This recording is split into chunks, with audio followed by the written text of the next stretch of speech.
Welcome, everyone. I'm going to give it a moment as people are still getting connected to audio and video.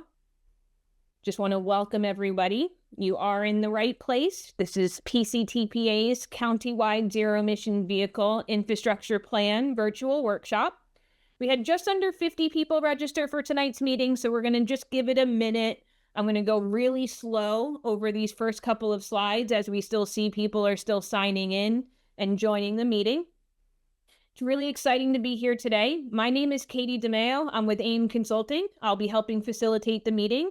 I'm going to be introducing our fellow facilitators and presenters here in just a moment. As you can imagine, we've been in Zoom here for quite a while, but it's always great to have a few reminders. This meeting is being recorded for project purposes. We will be posting this video as long as some other workshop materials to our ZEV website here in just a few days. The chat box is open because you have been muted upon entry to help us keep down background noise. We'll be able to answer any questions both throughout the presentation and at the end of the presentation as well. So again, feel free to put any clarifying questions that you might have into the chat box.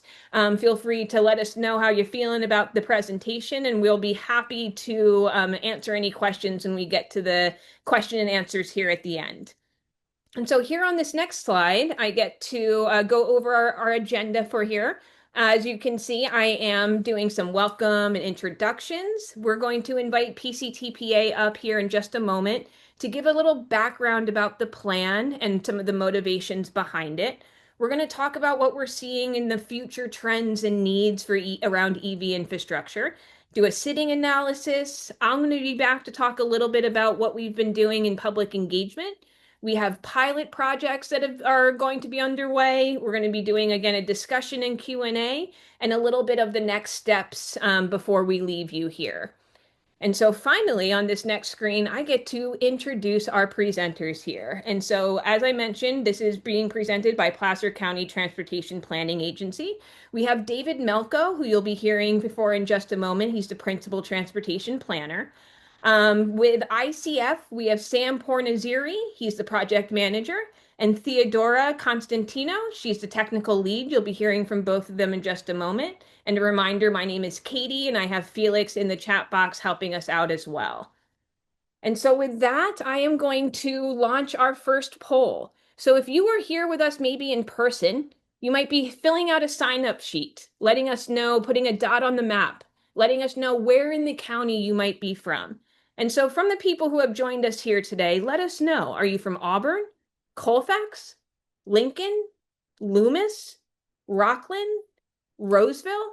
Are you from an unincorporated Placer County area or something that we haven't listed? If it's either one of those, please put that into the chat box.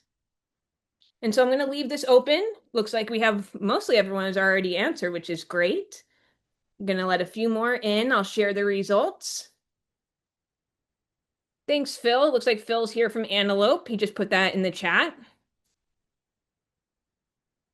And then if we share the results here, Kevin's from Granite Bay. Looks like 35%, about 6 of you guys are from Roseville. We have some people here from Rockland, Loomis, Lincoln. Great. It looks like we have a good representation from around the county here tonight. And so with that, I'm going to stop sharing the poll and hand it over to David from PCTPA to go around the background. David? Oh, you're muted, David. I followed your instructions too. I know. Okay. Good evening, everybody. Thank you, Katie. So I'm David Melko. I'm with the Placer County Transportation Planning Agency, Principal Transportation Planner with the agency and project manager for the countywide Zero Emission Vehicle Infrastructure Planning effort. So PCTPA, that's our acronym. We serve as the Regional Transportation Planning Agency under state statute. Our goal is to coordinate across our various cities and Placer County to shape Placer County's transportation future. And with that, we work with each city and county with respect to transportation investments to make sure that they meet state and federal requirements.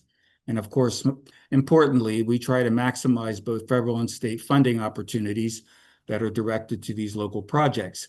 And of course, the local projects that we help our jurisdictions with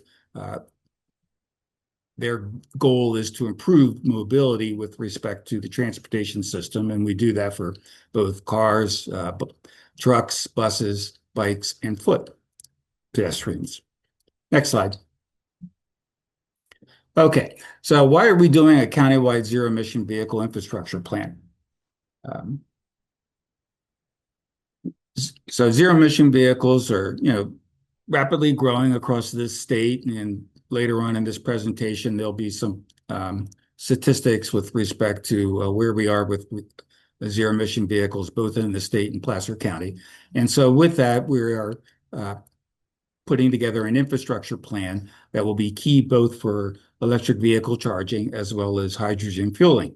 And it's our belief that early planning, such as we're doing now, will be essential to guide smart and equitable investment with respect to this infrastructure, both by the public sector as well as the private sector.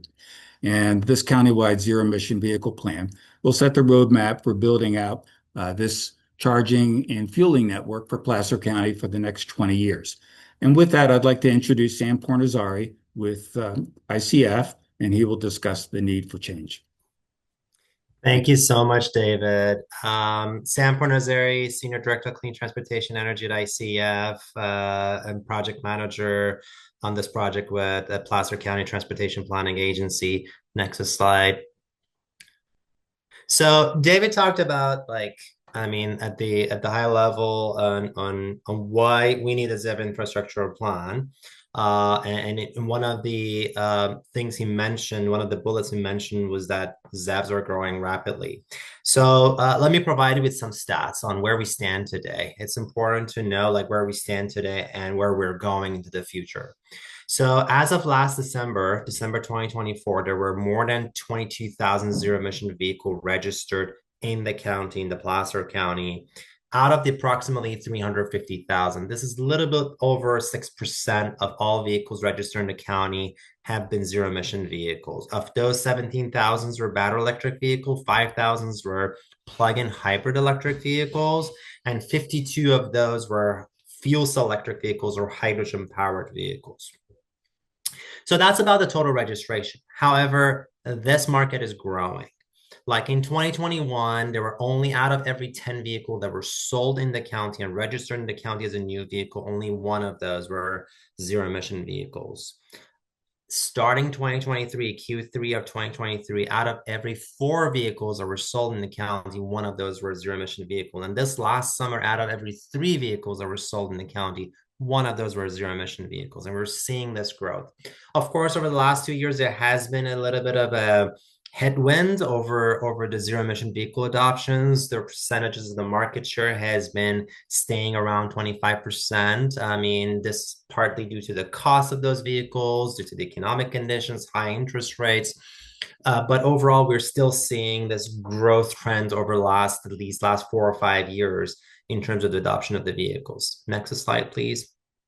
Knowing the vehicle is important, but what's more important is what are we doing and how we've done with respect to charging infrastructure, which is the backbone of a transportation electrification. So as of now, as of recent, there has been roughly around 570 charging ports available across the county. And on the map on the right hand side shows where these charging stations and charging ports are located, with green circles representing level 2 chargers. These are slow chargers. And with the red squares representing DC fast chargers, these are like 150, 350 kilowatt fast chargers, like the Tesla superchargers. And as you can see, the size of these circles and squares are showing the number of ports located within each of those stations. And as you can see, most of these stations are located within the urban areas, such as Roseville, Rockland, such as Auburn, and much less in the rural areas. Majority of the DC fast chargers, 70% of those are Tesla superchargers. And currently there's no charging infrastructure that is suitable for medium and heavy duty vehicles in the county, and no hydrogen fueling infrastructure. The county population is growing rapidly. Like between 2010 and 2022, there has been a 20% increase in the population of the county. And we are expecting the county population to grow, further from there, further from where we're today. So we're seeing the EV populations are growing. The need for charging infrastructure will grow inevitably. So next slide, please. Aside from looking at infrastructure as only like the stations that fuel and power electric vehicles, expanding zero emission vehicle infrastructure also has other type of benefits. It does bring economic growth to the region. It brings local green jobs to the region. It creates consumer confidence. Even there are a lot of consumers who may not necessarily need public charging infrastructure because they have access to home chargers and daily commute. Suffice with home charging. Definitely having access to public charging infrastructure can increase their confidence in purchasing an EV and getting rid of their internal combustion engine vehicles. Charging infrastructure and establishing charging infrastructure has resulted in innovations and partnership across the globe. It will make the county ready for future, and it does have a lot of community benefits. Cars, even though they're internal combustion engine cars, still, while they're way cleaner than where they used to be 40 years ago, but they're still emitting toxic emissions. And zero emission vehicles bring a lot of community benefit and also provide that equitable access to clean transportation especially for underserved communities. Next slide, please. So with all that in mind and all that background, how we are doing this, we split this project into 3 phases to develop this plan. The first phase is a data collection. We try to understand where we stand today, some of those stats that I already presented. What are the policy drivers? What are the market drivers? How people are traveling within the county. That's where we leverage big data and big transportation data, such as Locust, for this project. The next phase was scenario planning and technical analysis. We try to go from where we are today and forecast where the future and how the future might look like. How the future might look like with respect to the vehicle adoption. With that vehicle adoption, how much charging infrastructure, hydrogen fueling infrastructure will be needed, and where those infrastructure needs to go. And the last phase, which we're currently in, is how can we take this from a planning perspective into an implementation? What are some of those baby steps, and what are just some of those like early actions and immediate actions that we all collectively need to take in order to take this from a plan into real actions and real world implementation? Next slide. So I talked a little bit about existing conditions and where we stand today. Let me tell you like where and how we see the future in the Placer County with respect to zero emission vehicles going to look like. So we did a bunch of scenario modeling. No one really knows how the future is going to look like. The best we can do is guess it based on some information we have today. And those information are the market drivers for zero emission vehicles and the regulatory drivers for the zero emission vehicles. And all of those things can change. But based on those base available information in terms of the policies on the book, based on the incentives available, based on the market drivers, based on the cost reductions of the battery electric vehicles or zero emission vehicles in general, we did a forecasting, and our forecasts are showing that by 2035, within 10 years from today, the population of electric vehicles in the county for light duty vehicles is going to grow by almost a factor of 5, going from 22,000 as of last December to almost 104,000 by 2035. And we're also expecting to see roughly around 6,400 medium and heavy duty vehicles operating within the county by 2035, of which 5,500 of those are going to be battery electric trucks, and about 900 to 1,000 of those going to be hydrogen fuel cell for more of a long haul type of operations. Next slide. With that population of vehicles, with that level of adoption, if it happens, there is a need for significant growth in our charging infrastructure and hydrogen fueling infrastructure. So our expectation is that by 2035, on the left-hand side I'm talking, but there will be a need for roughly 3,200 level 2 charging ports and 400 DC fast charging ports. That's roughly 3,600 charging ports, which is 6-fold increase in the number of ports from where we are today. And also, in addition to that, we need about 290 DC fast chargers and megawatt charging systems for battery electric medium and heavy duty vehicles by 2035, in addition to 2 hydrogen fueling stations to be deployed, especially across I-80, where most of the long haul trucks will be traveling. Next slide. So with that, now I would like to pass it on to Katie to actually run our second live poll. Yes, thank you. We wanted to break up the presentation just a little bit. Let me launch the second live poll. Pretty easy one. Who here owns a zero emission vehicle?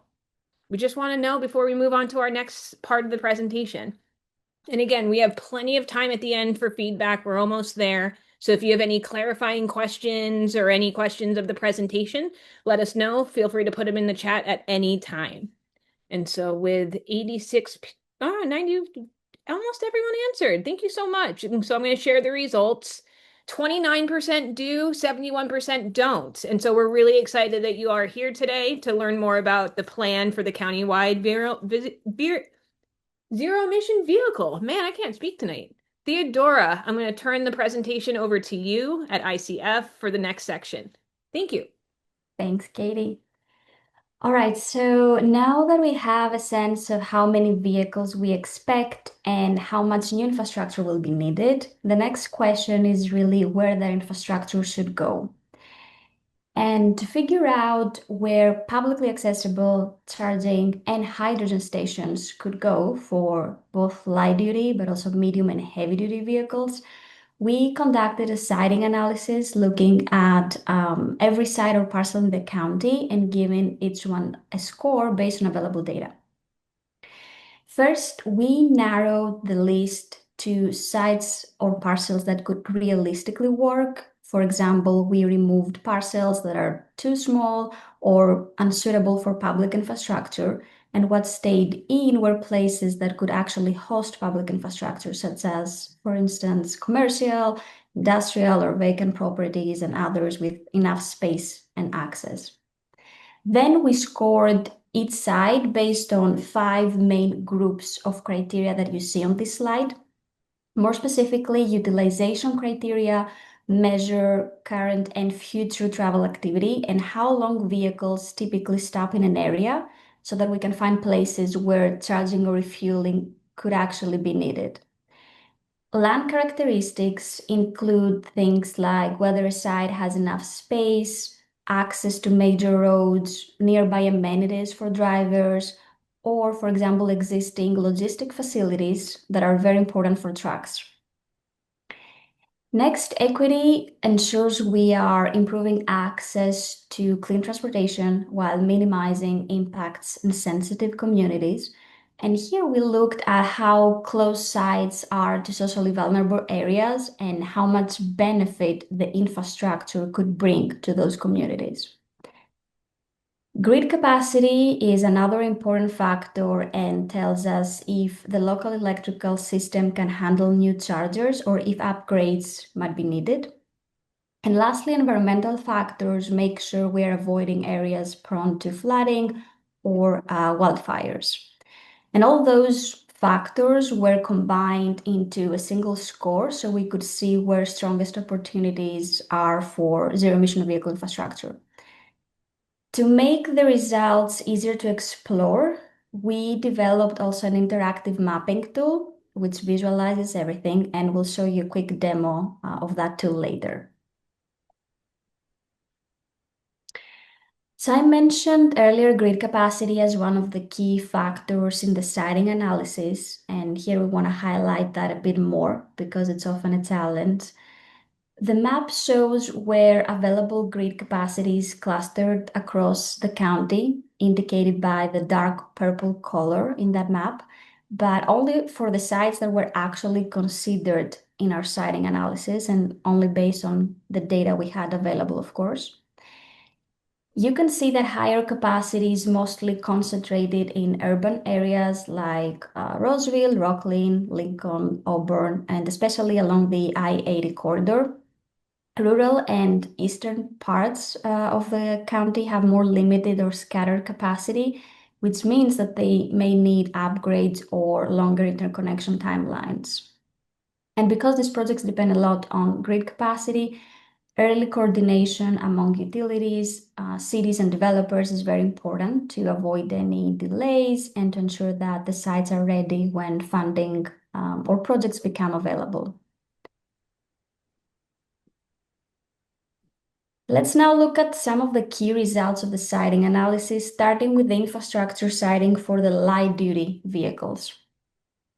The map here shows where the highest scoring areas are for public fast charging stations for light-duty vehicles. The colors show relative suitability of parcels.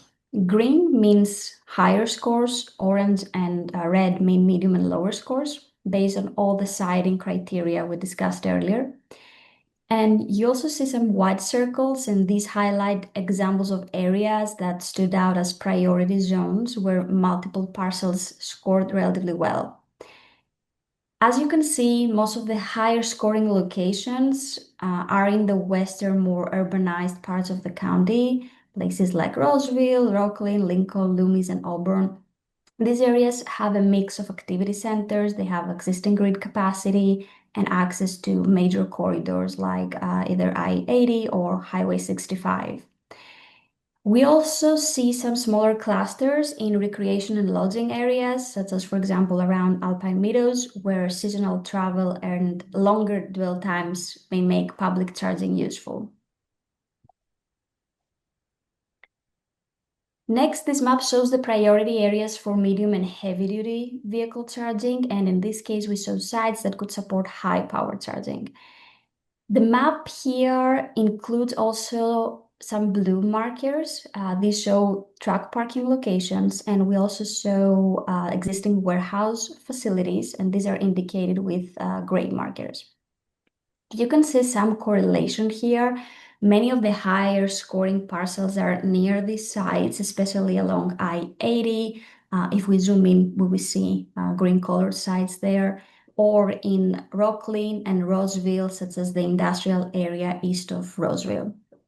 And that overlap makes sense because those areas already serve freight activity, have larger parcels, and have some grid capacity, and these factors make them good candidates for near-term charging deployment.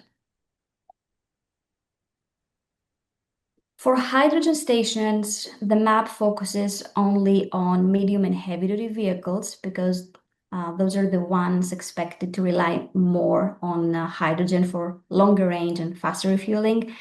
And the overall pattern is similar with the charging results, with high-scoring areas near highways and industrial zones. But you can see here stronger clusters toward the southwestern part of the county, closer to Sacramento, where hydrogen production facilities already exist. And now let's take a look at how all these pieces come together in the interactive tool we developed. Let me switch screens. Give me one moment here.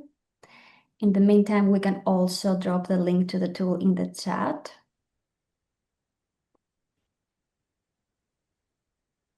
Okay. All right. I believe everyone can see my screen, otherwise let me know. Perfect. So this is the tool we developed, and that tool is mainly meant for anyone interested, and mainly planners and local agencies to help identify or justify priority sites for funding, but it can also be useful for private developers or infrastructure providers who want to spot early opportunities for zero-emission infrastructure. Just a moment to reload it. And that's the first page that you will see. It has a welcome window, and you can click go to home once it loads. Give me one moment.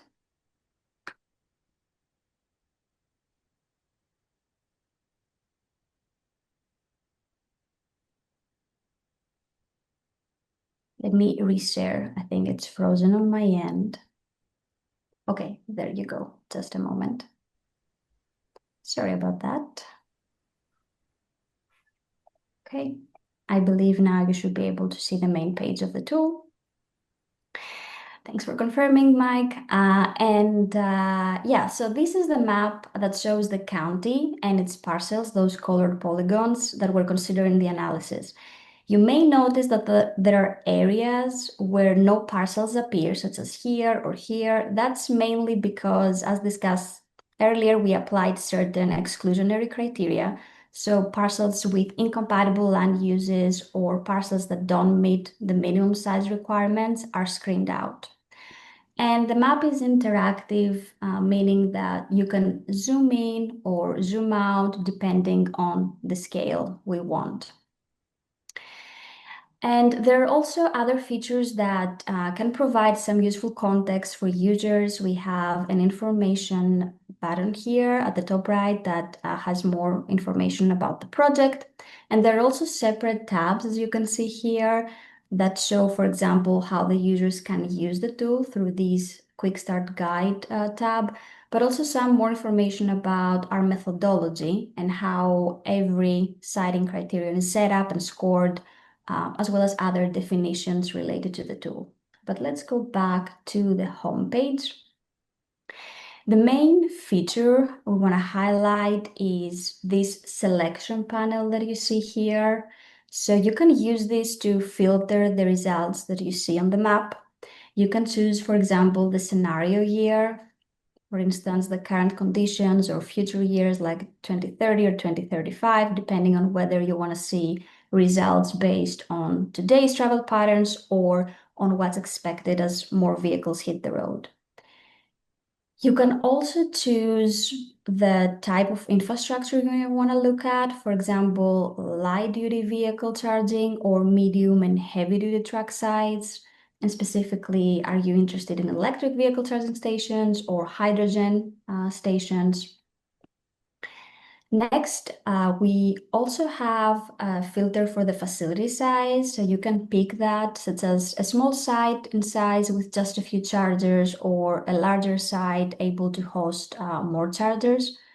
And finally, the charger type for EV charging stations. You can choose whether you're interested in level 2 charging or DC fast charging deployment. And as you adjust those factors, the map and the results will be updated accordingly.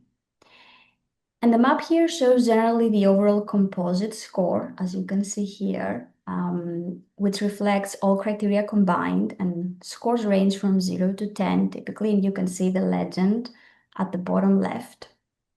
And there is also on the bottom right, there's also a feature where users can adjust to the display to only show parcels within a certain score range. And if you click on a parcel, for example, this one, you can see more information about this parcel, such as its composite score, but also the scores to each individual citing criterion. Users also have the opportunity to look not only on the overall citing score, but also each individual citing criteria. So the map can be adjusted accordingly. Users can also overlay other data layers, such as the parcel's land use, but also we also have here layers such as the truck parking locations, logistics facilities, or EV charging stations.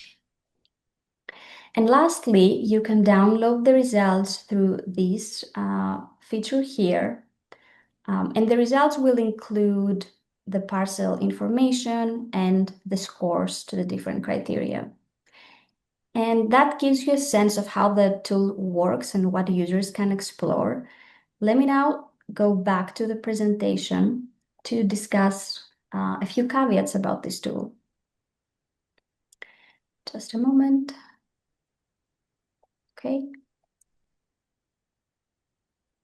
So first, the tool that we showed is just a screening tool for near-term development opportunities, but it doesn't, of course, prescribe exact sites. So we can think of it as a guide to where we should be looking more closely or how the sites compare, but it's not a final siting decision.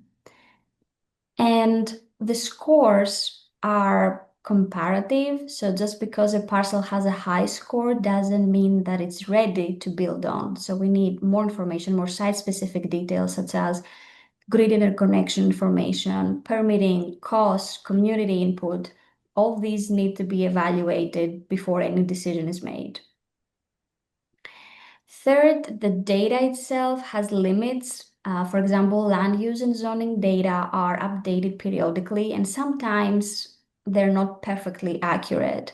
For example, a parcel might still be listed as vacant in the data, even though it's now already developed. We have done as many cross-checks as possible to reduce errors, but at the county-wide scale, some inconsistencies cannot be completely avoided. And the important thing here is that the tool provides a directional guide, but it always needs to be paired with local knowledge and site-level due diligence. And now I'm gonna turn it over to Katie to continue with the next piece of the presentation. Wonderful. Yes, we're getting some good questions into the chat, which I'm very excited about for our feedback. But I want to talk a little bit about why we're here tonight as well, which is our community engagement. So our team has been out and about over the last almost 6 months now, doing all different types of events, having surveys, and really connecting with a lot of local people and hearing some local voices. And so on the screen over these next 2 slides, I'm going to go over where we've been and what we've been starting to hear. So as I've mentioned, we've been at a lot of different community events, from the Placer County Fair to the Colfax Railroad Days. We went to the Placer Senior Resource Fair, went to a couple of different farmers markets. We even popped up at an EV charging station and at the brewery. It's been really nice to get into all different types of crowds and audiences to be able to talk about this plan, what we're doing. And of course, this was during when we were promoting our survey. So we were also giving out survey cards and making sure that people had their eyes on what we were doing. And so on this next screen here, you'll see that we had we had 544 exactly people take our survey, which is great. And we learned a lot in this survey. A lot of it about 40% already were owning or leasing an EV vehicle, which was really great. And so from there, we learned about those people their EV ownership challenges, some things like the expensive charging or the station not really being available at all times. We also heard about barriers and challenges from non-EV users, things that range from range anxiety. They're concerned about them running out of charge, or battery concerns about replacing those batteries, and longevity worries. You're going to hear that the next part of our plan really looks into siting and where we're going to put some of these locations. And so we heard from a lot of people about grocery stores and shopping centers, highway rest stops, and business districts. A lot of this data is really, really great for our technical team to ensure that we're filling in the gaps of what we see in our data. And so I really appreciate the over 500 people who found their way to our survey. Felix right now is going to also put in the chat, we have about like 5 or 6 more events scheduled from now till the end of the year. And so please come and find us at some of the supervisors forums, at some of the community events that we're going to be at. We'll even be at Colfax Winterfest. And so we're excited about that in downtown historic Colfax. And so please don't be shy and come engage with our team. And we really appreciate you guys being here tonight for this piece of engagement. But with that, we're going to move it on to the next slide. I think I turn it back to Sam, right? That is correct. That is correct. Thanks a lot, Katie, and thanks, Theodora. So what we have covered so far, just to recap, we talked about where we stand today. We talked about how we see the future might look like. We talked about, with that future, what would be the need for charging infrastructure, hydrogen fueling infrastructure. And then Theodora talked a little bit about, like, where do we see opportunities or priorities in the near term for establishing those charging infrastructure. Either for light duty vehicles or medium and heavy duty vehicles. So now the question is, how are we going to be able to move them from the planning to action? Next slide, please. So as part of this project, upon identifying those infrastructure needs, our plan is to identify priority sites, like up to 30 priority sites, where we'll be conducting site visits, we'll assess their electrical capacity, we will lay out the cost and timeline for development of charging infrastructure in those sites, the constraints around those sites. We might be doing some preliminary site designs for those and develop an implementation guideline and also a funding plan for those. The reason we're trying to do this is to make some projects ready for jurisdictions, planners, regional agencies, like, I mean, for example, the Placer County APCD and others who have funding programs available that entities can apply for those fundings for these projects, having all the necessary information and details for establishing these projects and being able to get the necessary funding or the capital in order to build up these charging infrastructure in these priority sites. I mean, I can see there was a question there. So, I mean, about like, why are we even doing this? I mean, if all the private sector is already doing it, and that's absolutely right. The private sector is going fast and furious to the extent possible, to the extent ROI and return on investment makes sense and utilization makes sense in establishing the charging infrastructure. The only problem is that there are quite a number of areas within the county where there are still charging desert because the ROI doesn't make sense yet, and public dollars needs to be invested in order to establish those, charging infrastructure. Next slide, please. So with that, we were also trying to think about not just the mainstream project, not just putting chargers, into the ground, just like how it's being done. Transportation electrification and transitioning the transportation system fully to a clean transportation system goes a little bit above and beyond just having the chargers. So we need to think about some innovative concepts and innovative programs along the transportation electrification. So as part of this project, we came up with almost 7 concepts for innovative concepts and programs that, again, jurisdictions, agencies, and regional agencies or state agencies could think of for deploying in the Placer County. And then out of those 7, we tried to pick the top 3 candidates that we felt could be the early candidates for deployment within the Placer County. Those concepts include transit-oriented charging hub, an EV car share hub in underserved community, and heavy-duty charging along freight corridors, which currently there's none within the Placer County. Next slide, please. So with respect to transit-oriented charging hub, the concept is trying to combine EV, the personal EV charging and transit use to support clean commuting and basically deploying chargers not only for transit buses, which are required to transition to zero emission vehicles as a result of the state innovative clean transit regulation, which is still in effect. In addition to that, adding charges for the riders who are coming to those stations to take transit to go. And this will not only help them with charging their vehicles, this will also help them with promoting with purchasing an EV because they do have access to charging, especially slow chargers, if they are keeping their car in that location for more than like 4 to 6 hours.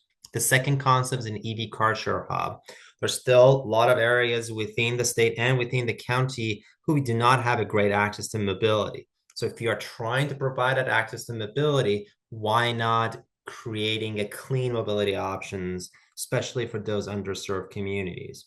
So the idea is providing affordable EV access near multifamily properties, especially low-income multifamily properties and transit stops, and provide that reduced pricing for income qualified residents to be able to use those EVs as opposed to purchasing a new vehicles or purchasing a used internal combustion engine vehicles, etc.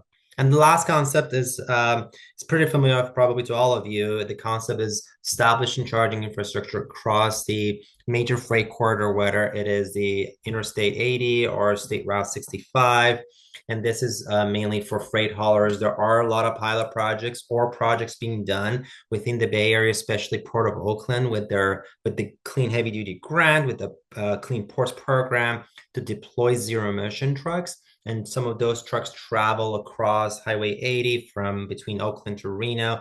And there is a great opportunity for establishing charging infrastructure across that corridor and thinking like how the public-private partnership could work out in order to establish those charging infrastructure, those high-power charging infrastructure. Next slide, please. So what is it? What are the next steps? Where are we going from here? As Katie mentioned, we're continuing our public engagement over fall and early 2020, over fall 2025 and early 2026. We'll refine our high priority sites and pilot projects. And our plan is to develop a countywide zero emission infrastructure plan, combine all of these pieces together and have a draft plan to be ready early next year in Q1 of 2026, which will be available for comments. And then we'll try to finalize that by next summer. And with that, I would like to now pass it back to Katie. Oh, by the way, the project website, you can find a project website on the Placer County Transportation Planning Agency website. You can use the QR code to get to our project website. There are a lot more information available there. And there are the project teams contact info is over there too. You can email them and provide your feedback or ask questions or request for a meeting if you want to know and learn more about this effort. And with that, I will pass it back to Katie. Wonderful. Cool. I was just organizing the last of our comments. We got, and please keep them coming. I just want to make sure we start at the top and go from there. And so let me just get Ken's last one in my little docket. And again, I really appreciate all of the great questions and comments. I'm going to start at the top, but feel free once we get to the end of the questions in the chat box, if somebody wants to raise their hand and come off of mute, we can do that too. And again, for the project team, feel free to jump in and answer however is best. So David started off, does it make sense to require future warehouse loans to be required to install appropriate high rate EV chargers? I'll take it on, and please feel free, the project team, feel free to add on it. Absolutely. The Cal Green Code, as you might be familiar with, the 2022 Cal Green Code requires commercial buildings to have a percentage of the parking spaces to be EV ready, and also a percentage, I believe it's 15% to be EV ready and 5% to have an EV capable charging infrastructure. However, this is not necessarily fast chargers. Definitely think like as if the state is mandating requirements for fleets to purchase vehicles, there needs to be also a hand-in-hand requirements also for charging infrastructure deployment. Especially loans could be a great avenue, or building codes could be a great avenue for those. So yes, that's a great idea, in my opinion. Awesome. Thank you. All right. So Ken had the next question. How much is the funding? How much was spent on this analysis? Who would own and administer the sites? And is electric profit money capped?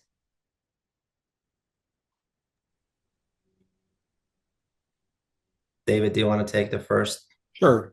So this countywide zero emission vehicle infrastructure plan is being funded by federal carbon reduction program funds that were available with the last infrastructure bill passed by the Biden administration.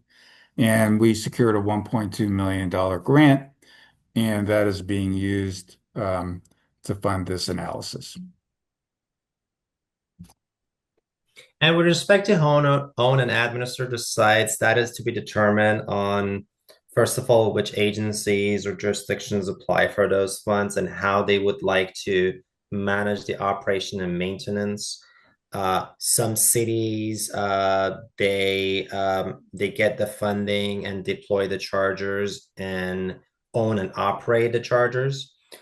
Most recently, the cities I have been working with are getting away from that model and are getting into more of a public-private partnership where they provide the funding or provide some level of incentives, require the charging providers, ChargePoint, EVgo, and others to deploy the chargers, own the chargers, maintain the chargers for 10 to 15 years or 7 to 10 years, and share the revenue of those chargers with the cities. as a way to be able to make sure those chargers are well maintained and there's an uptime for those. So there are different models being deployed, and those models are being discussed in the plan. But right now, we don't necessarily, know who's going to own and which model is going to be deployed. We will basically going to identify where those priority sites are. Awesome. Thanks so much.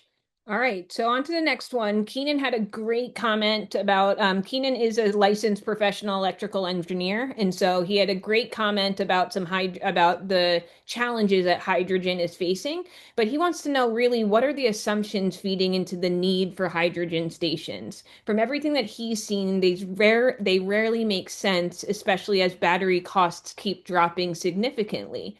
With the high capital costs of hydrogen stations and likely low use, would the funds be better directed at more DCFC stations, especially as heavy-duty BEVs are starting to hit the market and can become more competitive than hydrogen? So, with respect to assumptions, our assumptions for hydrogen is only for medium and heavy-duty vehicles. Part of this is that what we're seeing in the market is that the market for light duty hydrogen vehicle is shrinking rapidly. There's still, yes, Toyota Mirai and a couple of other hydrogen models being available. But as you saw, out of the 22,000 vehicles, zero emission vehicles in the county, there were only 56 that were hydrogen, and that number has been actually going down. So in this exercise, in this forecasting exercise, all of the hydrogen vehicles are assumed to be in the medium and heavy duty space.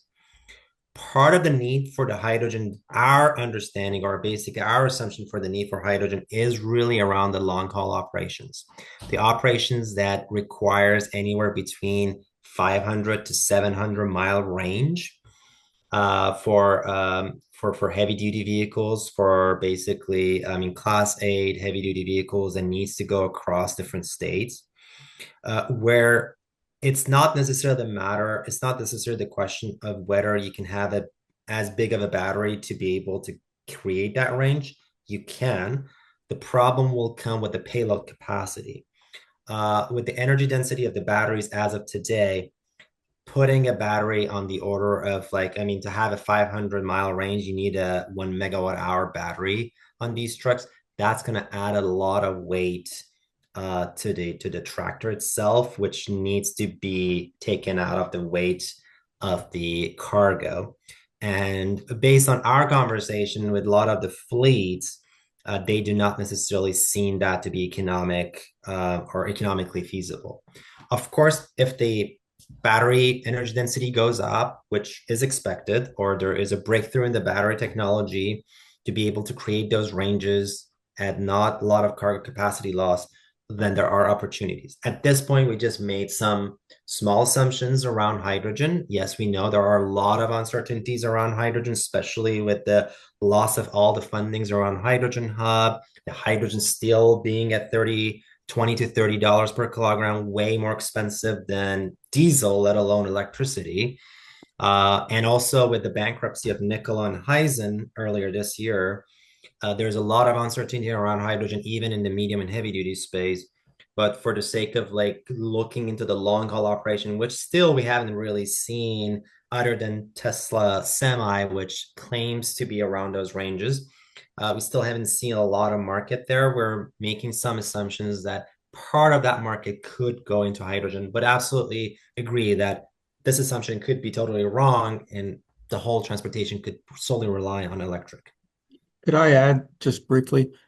So I think it's important to just take a step back and just as a reminder that what we're looking at here is siting of potentially future infrastructure, both either for charging or for fueling, hydrogen fueling. And as Sam had noted, we've focused on medium and heavy duty trucks because that seemed to be the logical sector for hydrogen. And the planning effort looks out 20 years, and a lot can change within 20 years. And so in looking at where hydrogen fueling infrastructure might be maybe most appropriate along State Route 65 or Interstate 80, that's kind of our focus here. We're not necessarily advocating one particular fuel over another. It's just trying to make sure that in terms of future infrastructure planning, that we look at all the different options that are out there. Thanks. Wonderful. Thank you both. All right. Megan had a great question. Has the recent loss of federal funding for green hydrogen research and development and subsequent shelving of the state's green hydrogen hub plan been taken into account when developing projections for increased demand for hydrogen charging? Similar question for EV demand, given the state mandates have been hampered by federal policy with the current administration. So, short answer, no, because the loss of funding for Arches and other 6 hydrogen hubs across the country just happened. I mean, I want to say just a month ago. So that has not been accounted for. And as David mentioned, the way we're seeing hydrogen vehicles is not necessarily in the near term, but more on the longer term of seeing the hydrogen vehicles. Basically, the long haul trucking is probably the last sector of the trucking that is expected to go into zero emission because it requires a national network of zero emission infrastructure, not a local network, not a regional, but a national network of zero emission infrastructure. So, short answer, no, it wasn't accounted for because it was very recent. Does it have an impact on the hydrogen market? Definitely. I mean, the goal of Arches was trying to get the hydrogen down to, on the production side, down to $8 per kilogram or even $2 per kilogram at the dispensing to $8 per kilogram. Without these hydrogen hubs, the cost of hydrogen is going to be high, and definitely it's going to hamper the adoption. With respect to the state mandates, yes, there are still federal challenges, but as we were showing, even in Q3 of 2025, there's still significant growth in the adoption of EVs. So there's still a lot of market drivers for EVs. EVs are still a little more expensive. Like as of, I think this summer, an average EV is around 57,000 based on KBB versus 50,000 for internal combustion engine vehicles. But that gap is decreasing without any state or federal incentives. So we do see a lot of market drivers still for EVs that could drive the EV adoption. But yes, a lot of the uncertainty around EV policies could impact a lot of our projections. Awesome. Thank you so much, Sam. I want to acknowledge that Ken's answer was answered by Sam as part of his presentation. Ken had asked the question, for light vehicles, isn't this a solution in search of a problem? He seamlessly driven 300,000 BEV miles in the last 11,000 years. The private sector has incentives to put them in where needed. The Walmarts, the Costcos are doing the huge rollouts. And so I know, Sam, you admit anything else to add around that? No, nothing else to add. It's just that, I mean, as I mentioned, what we have seen is that even based on today's existing condition, we're seeing charges are where the utilizations are high, which makes sense totally from the business standpoint. However, what we are also hearing from a lot of the communities is that we can't buy EVs because we don't have home chargers. And without having a charging infrastructure in place, we can't really buy EVs. So it's that chicken and egg where right now a lot of the infrastructure is going where there is a current demand versus like the public sector needs to incentivize charging going where the future demand, to create the future demand, especially in those underserved communities, which is what the state is doing and others are, and other funding agencies are trying to focus on. Awesome. Wonderful. All right. The next question came in from Phil. Will multifamily locations be considered? Yes. Certainly. No, I was just going to say that yes, we have considered multifamily locations.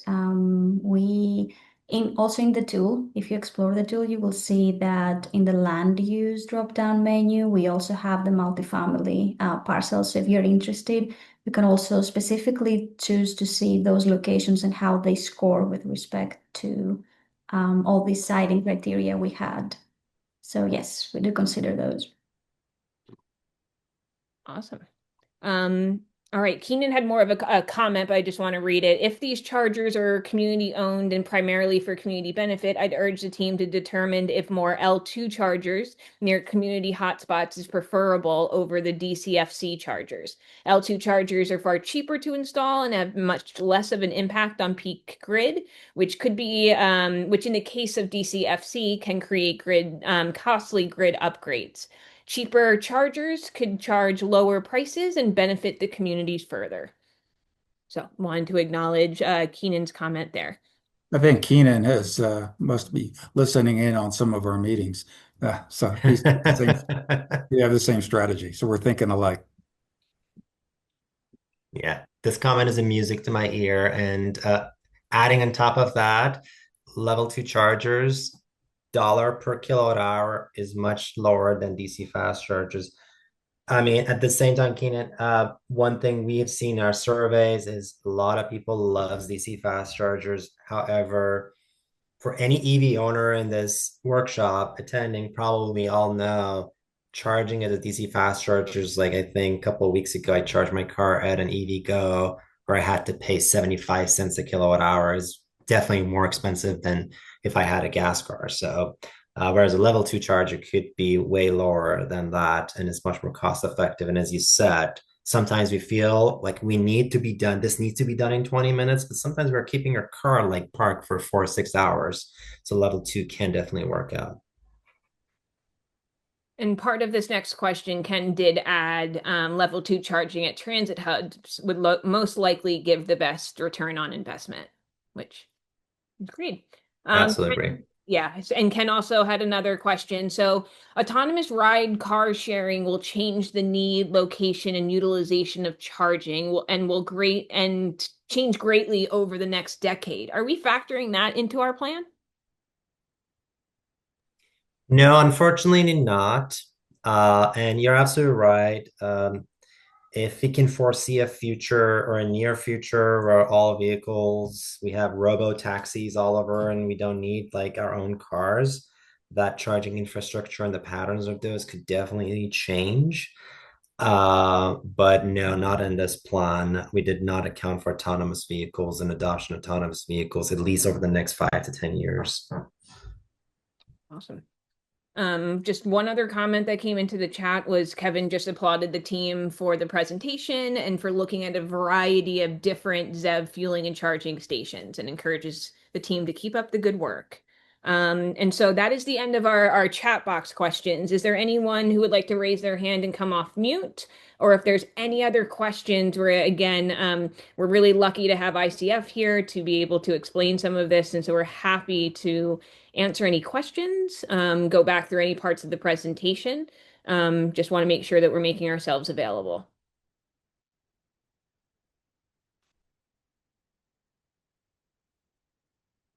Don't everyone raise your hand at once.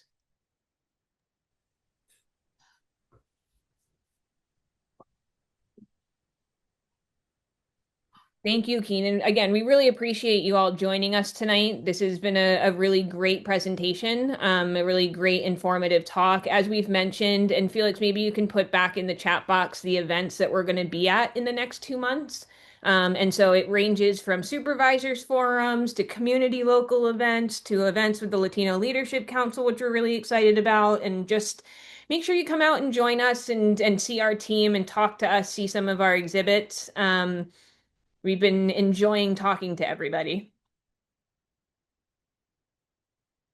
And then, yeah, if you, Felix, can you put the link to the ZEV website on the chat? So, Ken, in this next week or so, we're going to get the presentation materials, we're going to get the video, and then we'll be following up with a meeting summary as well of this meeting, and we'll put that all onto the PCTPA ZEV website that Felix will put in the chat box now.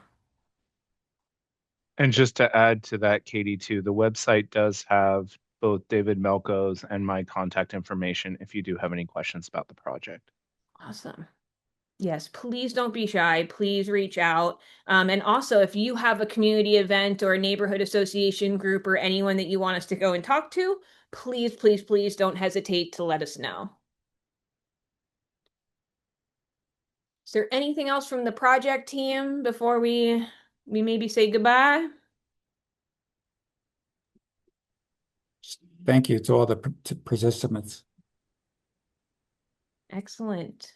Again, thank you all so much for joining us tonight. We know it's a little rainy here up in the Sacramento Placer area, so if anyone's inside, stay dry. And again, please don't be shy. Reach out, ask us questions, share this information with your family and friends. This is the first ever county-wide plan that PCTPA has done, so we want to make sure that we get it out to everybody and everyone is aware that we're doing this.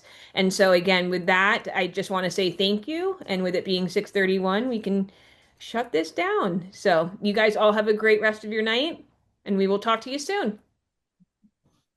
Thank you.